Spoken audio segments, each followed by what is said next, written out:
திமுக வீழ்த்திடவே வீழ்த்திடவே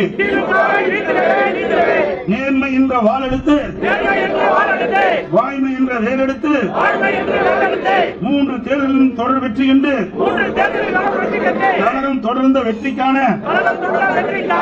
புரட்சி தலைவி அம்மா என்ற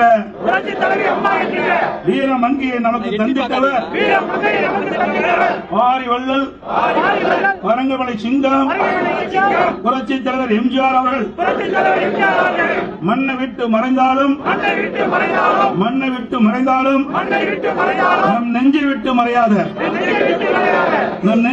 மறையாத புரட்சி தலைவர் வழியிலே பயணிப்போம் என உளமாற உறுதி ஏற்கின்றோம்.